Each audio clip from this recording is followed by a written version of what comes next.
Welcome back to English at Work. I'm Jenny. And I'm Alex. This is episode 6 of our English for Meetings series. In our first 5 episodes, we've covered the fundamentals of successful meetings. But let's be honest, not all meetings go smoothly. Right. Sometimes there's conflict. Sometimes people disagree strongly. Sometimes one person dominates the conversation. Sometimes the meeting just falls apart.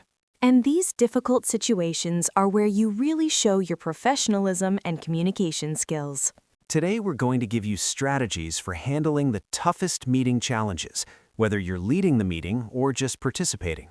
We'll cover how to manage conflict constructively, deal with dominant or difficult personalities, stay productive when tensions rise, and salvage meetings that are going off track. These are advanced skills, but they're incredibly valuable. The people who can navigate difficult meeting situations with grace are the ones who advance in their careers. By the end of this episode, you'll have specific language and techniques for handling even the most challenging meeting moments. Let's dive into the difficult stuff.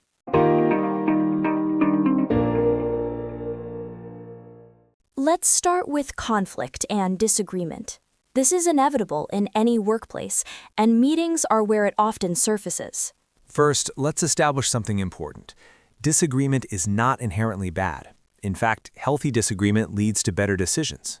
So, what makes disagreement healthy versus unhealthy? Healthy disagreement focuses on ideas, uses evidence, respects people, and aims toward the best solution. Unhealthy conflict gets personal, involves raised voices, dismisses others, and is more about winning than finding the truth. So, how do you keep disagreement healthy when you're in the middle of it? Whether you're participating or leading, you need to focus the conversation on ideas and evidence, not personalities. Give me specific language for doing this. As a participant who disagrees, say, "I see this differently, here's why," or "I respect your perspective, but I'm concerned about," or "The data I've seen suggests something different." You're disagreeing with the idea, not attacking the person. Exactly. Never say, "You're wrong," or "That's a terrible idea," or "You don't understand." Always make it about the ideas and evidence. What if you're the meeting leader and 2 people are disagreeing? First, let them have the discussion. If it's productive, disagreement can surface important issues. But if it starts getting heated, you need to step in. How do you intervene? Refocus on the substance. Let's keep this about the strategy, not about individuals. Michael, can you summarize your position in 1 minute? Then Sarah, you do the same. Then we'll hear from others.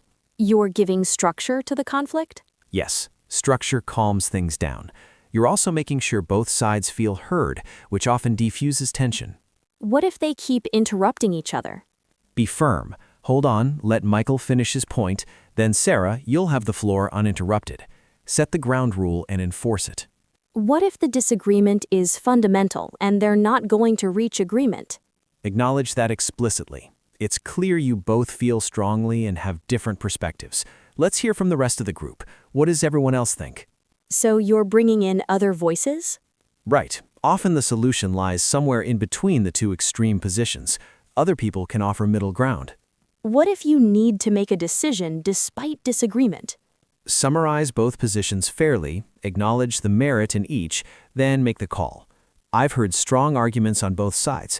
Here's what we're going to do, and here's why. And people have to accept that?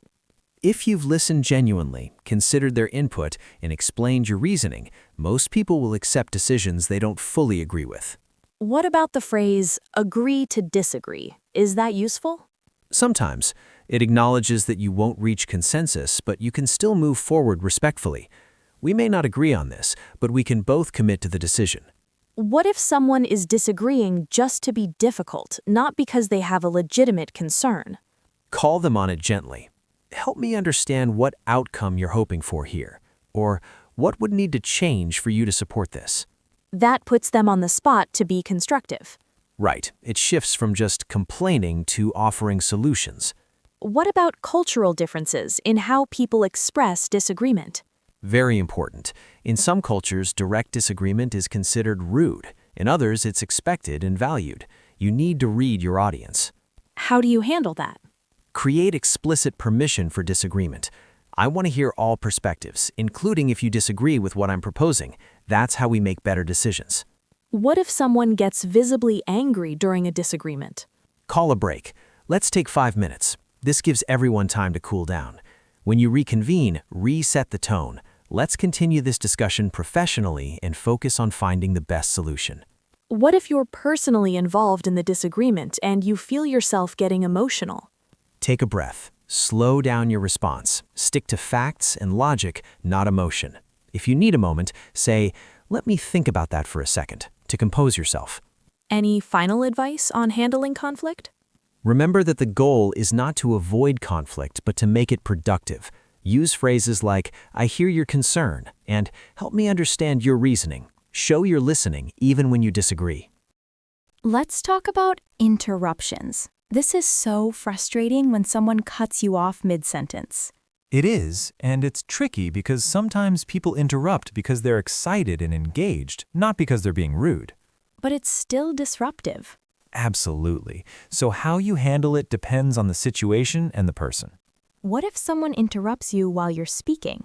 First option, hold your ground politely. Keep talking for a few more words, then pause and say, "I'd like to finish my thought first, then I'd be happy to hear your input." That's pretty direct. It is, but it's professional. You're not attacking them, you're just asserting your right to complete your point. What's another approach? Let them speak briefly, then reclaim the floor. That's an interesting point, and I'll come back to it. But first, let me finish what I was saying about... So you acknowledge them but redirect back to your point? Exactly. This works well with senior people or clients where you need to be more deferential.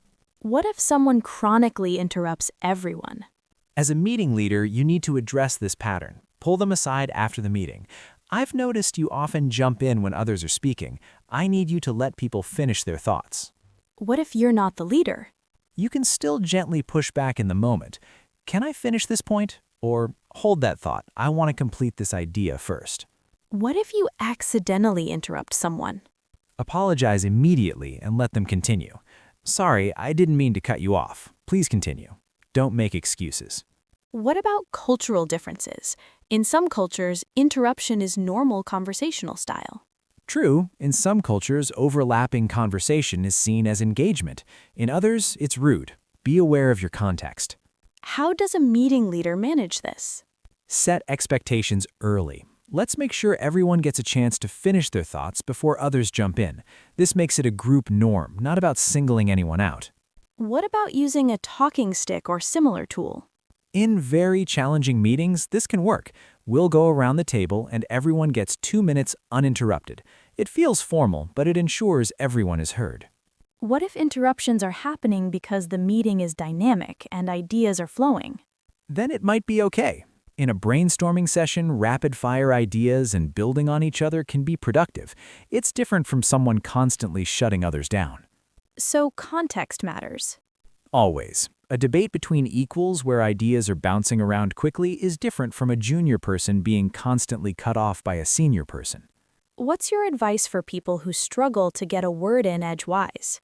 To get a word in edgewise means to manage to speak when others are dominating. You need to be more assertive. Use a strong opening. "I have something to add here," and then start talking. Don't wait for the perfect pause. That feels uncomfortable for some people. It does, but it's a necessary skill. Practice with friends or colleagues. Get comfortable asserting yourself. Now let's talk about dominant personalities. People who take over meetings, talk too much, or shut down others. This is one of the most common complaints about meetings. One person always dominates and the rest of us barely get to speak. Right, and it's destructive because you lose diverse perspectives, and quieter people disengage. So how do you handle a dominant personality if you're the meeting leader? You need to actively create space for others. When the dominant person finishes talking, don't let them start again. Immediately say, "Thanks, David. Let's hear from someone else. Sarah, what are your thoughts?" You're redirecting attention away from them. Yes, you're explicitly making room for other voices. You can also say, "David, you've made several good points. I want to make sure we hear from everyone. Let's give others a chance to weigh in." What if they keep trying to talk? Interrupt them if necessary. David, hold that thought. I want to hear from the people who haven't spoken yet. Be polite, but firm. That takes courage, especially if they're senior to you. It does, but it's your job as facilitator to ensure balanced participation. Most senior people will respect that if you're professional about it. What if you're not the meeting leader, but someone is dominating? You can help create space. I'd like to hear what the quieter voices in the room think about this. Who hasn't spoken yet? What if the dominant person is your boss? This is delicate. You might need to speak to them privately. I've noticed in meetings that some team members don't speak up much. It might be valuable to explicitly invite their input. You're framing it as helping them get better outcomes, not criticizing their behavior. Exactly. Make it about getting more diverse input, which benefits them. What about the brilliant jerk, someone who has great ideas but steamrolls everyone else? Their ideas might be valuable, but the cost is disengagement from everyone else. You need to harness their expertise while limiting their dominance. How? Give them specific slots. David, I'd like you to present your analysis for 10 minutes. Then we'll open it up for discussion. You're using their expertise, but containing it. What if they don't respect the time limit? Enforce it. David, we need to move on. You've given us a lot to think about. Let's hear reactions. What about different types of dominance? Someone who dominates by talking versus someone who dominates by their position. Good distinction. Positional dominance is when a senior person's presence makes others afraid to speak. You need to explicitly create safety. I really want to hear from everyone, including perspectives that might differ from mine.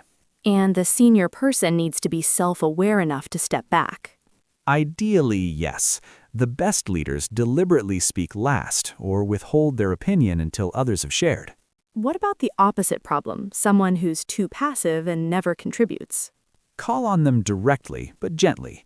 Marcus, you have experience with this. What's your take? Give them an easy entry point.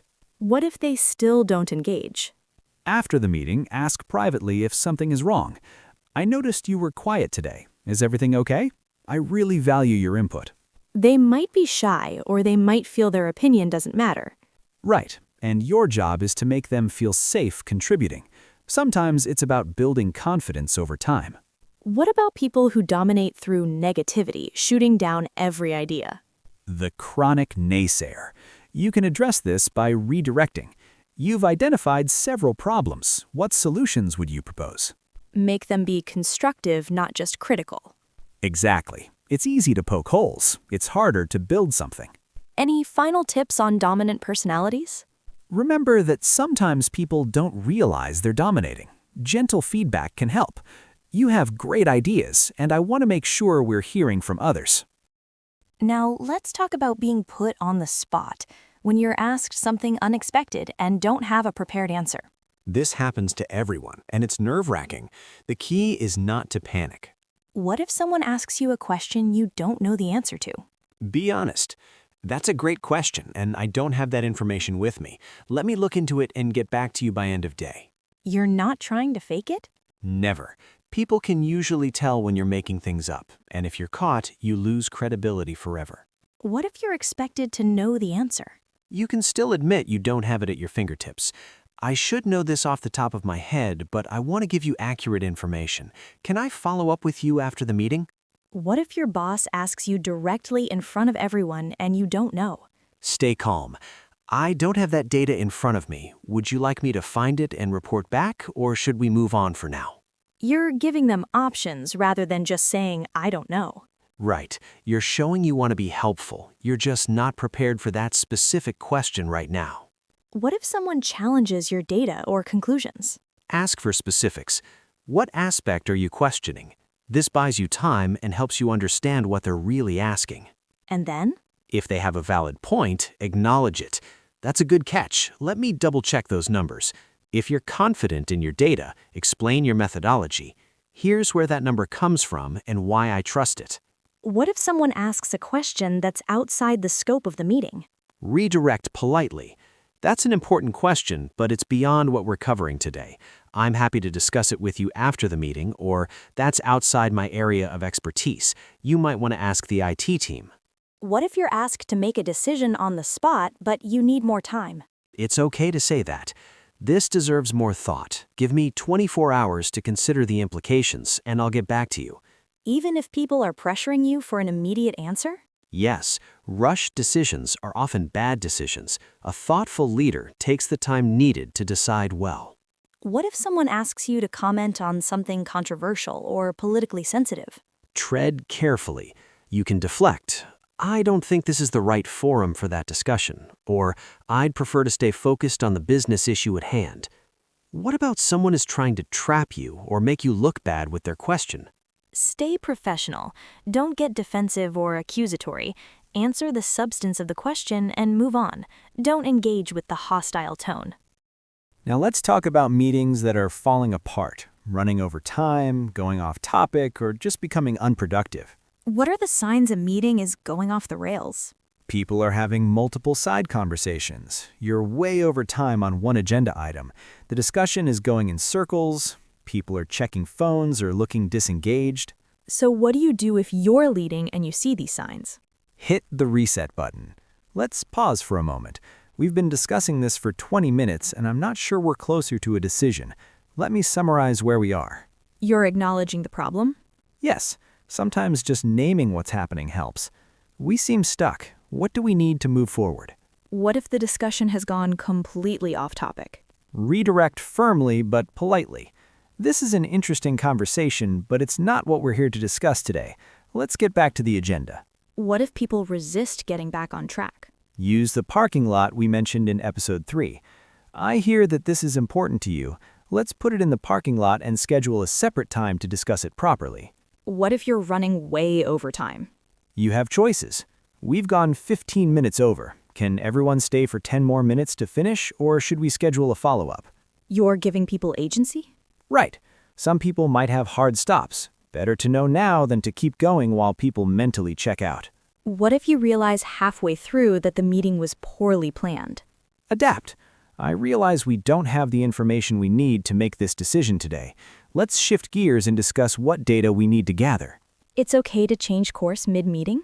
Absolutely. Stubbornly sticking to a plan that isn't working is worse than being flexible. What if the energy in the room is just dead? People are tired or disengaged.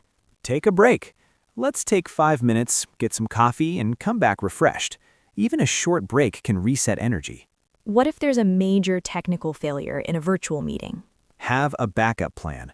My screen share isn't working. I'll email the document and we'll discuss it without the slides. Don't waste 15 minutes trying to fix technology. What if you're a participant and you notice the meeting is going badly, but you're not the leader? You can help. Can I suggest we refocus on the agenda? Or, I'm conscious of time. Should we table this discussion and move on? That's stepping up without overstepping? Right. You're being helpful, not taking over.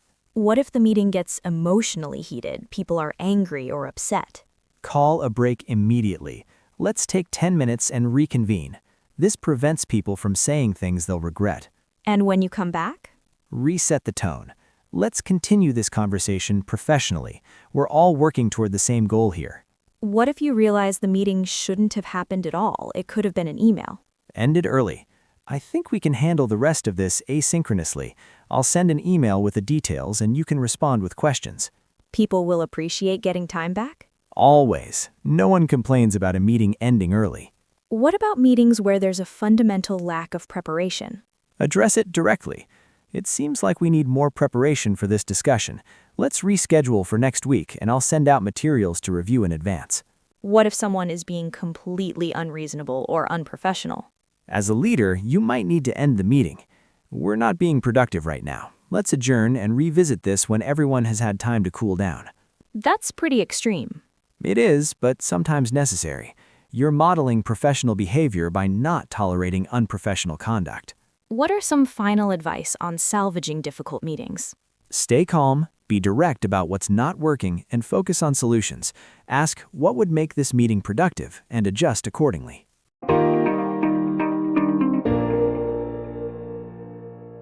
Let's recap how to handle difficult meeting situations. For conflict and disagreement, focus on ideas, not people. Use phrases like, I see this differently, rather than, you're wrong.